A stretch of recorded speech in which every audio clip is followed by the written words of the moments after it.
Good morning वाला विद्यार्थी मित्रों, कौटिल्य विद्यालयनी ऑनलाइन शिक्षण सेवा में आपનું हार्दिक स्वागत है। આગલા વિડીયોમાં આપણે જોયું ધોરણ 9 हिंदी रहीम के दोहे, बराबर। पाठ नंबर 13 रहीम के दोहे। रहीम के दोहानी अंदर આપણે 5 दोहा सुधी જોયેલું, रिविजन करेलू, बराबर। अत्यारे आपणे आपणुं रिविजन आगळ चलावीशुं। रहीम जी के दोहे के अंदर पांचवे वाला जो 5वां दोहा है वह हम फिर से एक बार पढ़ेंगे, ठीक है।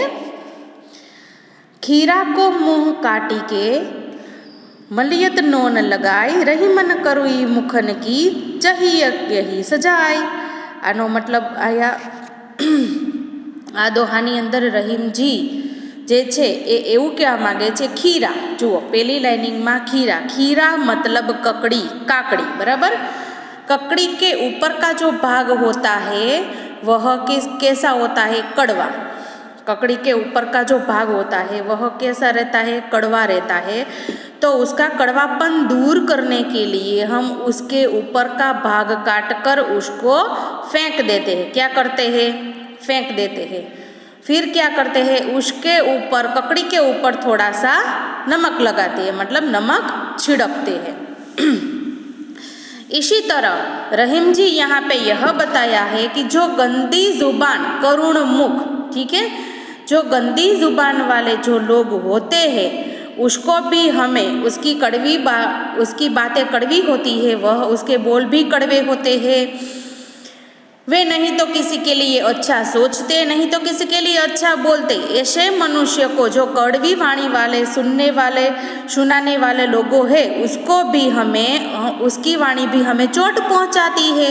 इसलिए हमें उसको भी हमसे अलग करना चाहिए। जो अच्छी वाणी बोलता है, अच्छी, दूसरे के लिए अच्छा सोचता है, वैसे ही ऐसे लोगों को, कड़वी बानी बोलने वाले लोगों को अपने आप से थोड़ा दूर करना चाहिए। जैसे कि ककड़ी के ऊपर का भाग कड़वा रहता है वह हम काट कर फेंक देते हैं, और उसके ऊपर जैसे नमक छिड़कते हैं ना, उसी तरह गंदी जुबान वाले या कड़वी जुबान वाले लोग को भी हमें सजा देनी चाहिए।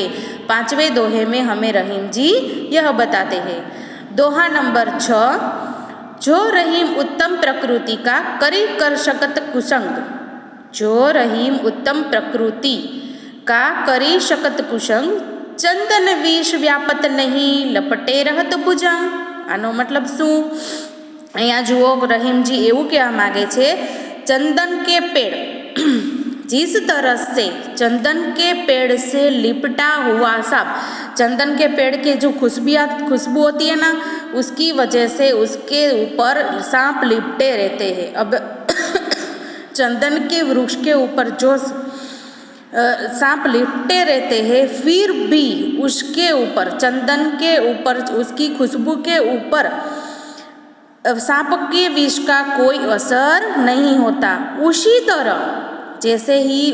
तरह यह बताया है कि चंदन के वृक्ष के ऊपर सांप के विष का कोई असर नहीं रहता। इसी तरह जो उत्तम प्रकृति, जो उत्तम सोच, अच्छी सोच वाले लोग होते हैं, किसी की अच्छी सोच है, अच्छी जुबान वाले लोग होते हैं, उसके ऊपर खराब संगत, कुसंग मतलब गलत संगत वाले लोग का कोई असर रहता नहीं है। 6ठे दोहे में हमें रहीम जी ने यहाँ पर उत्तम प्रकृति की बात की गई है। 7वें दोहे में आगे हमें रहीम जी बताते हैं, बिगड़ी बात बने नहीं लाख करो किन कोई, रहीमन बिगर दूध को बथे न माखन होय। एनो मतलब शू? कोण कैसे मने? जुओ, बिगड़ी बात न बने नहीं, मतलब जो बात बिगड़ गई है, किसी भी कारण की वजह से अगर हमारी बात बिगड़ गई है, वह हम कितनी भी कोशिश कर ले तो भी वह बात कभी सुधरने वाली नहीं है। जो बात एक बार खराब हो गई, किसी भी कारण की वजह से आपकी कोई भी बात एक बार खराब हो गई, आप कितना भी प्रयत्न कर लो, वो बात फिर से सही हो सकती नहीं है।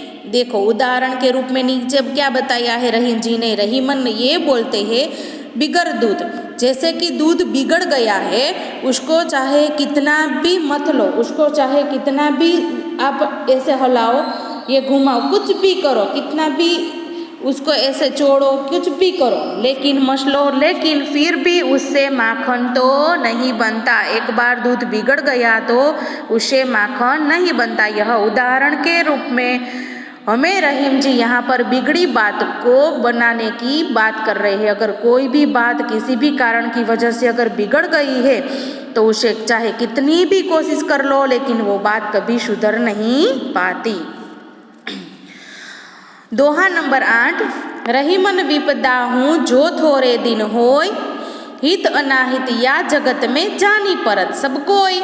એનો મતલબ અહીંયા રહીજી કહેવા માગે છે ધૈર્યનું ફળ, ધૈર્યનું ફળ મતલબ ધીરજનું ફળ હંમેશા મીઠું હોય છે। જુઓ, કોઈ બી આપણા ઉપર મુશ્કેલી, વિપદા મતલબ મુશ્કેલી, કોઈ પણ લોક પર ક્યારે પણ મુશ્કેલી આવે તો એ કેટલા સમય માટે હોય? થોડા દિવસ માટે હોય, થોડી વાર માટે જ હોય છે। કોઈ બી મુશ્કેલી આવે એ સમય આપણા માટે થોડા સમય માટે જ હોય છે, ખરાબ સમય, બરાબર।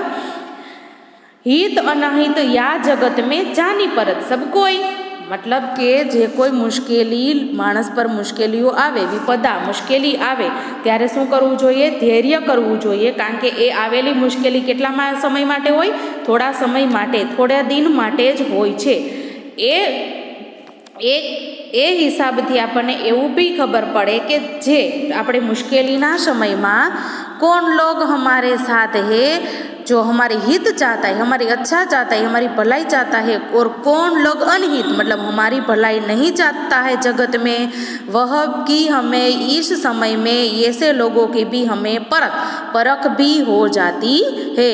कि जैसे कि रहीम जी यह दोहे में यह बता रहे हैं, जैसे कि थोड़े दिन के लिए मुश्किल आती है तो उसमें हमें कभी हिम्मत नहीं हारनी चाहिए, वह धैर्य के लिए धैर्य रखना चाहिए कि कोई भी मुश्किल थोड़े दिन के लिए ही होती है। इस मुश्किल से आगे जाके हमें ऐसा मालूम भी पड़ता है कि कौन लोग हमारा अच्छा चाहता है, हमारी भलाई चाहता है, और कौन लोग हमारी भलाई नहीं चाहते हैं। इसलिए हमें धैर्य का महत्व इस दोहे में रहीम जी हमें बताते हैं।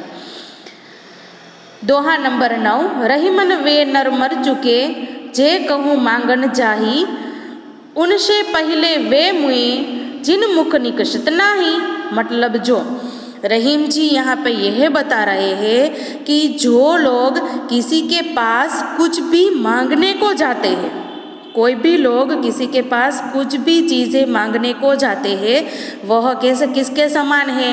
मरे हुए व्यक्ति के समान है। लेकिन देखो नीचे की लाइन में क्या बताए? उनसे पहले, लेकिन उनसे पहले तो कौन मरे हुए के समान है?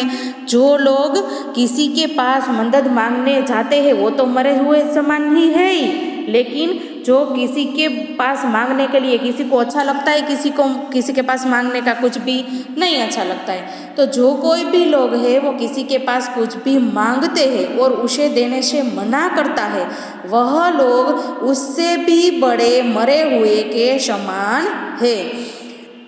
समझ में आई बात?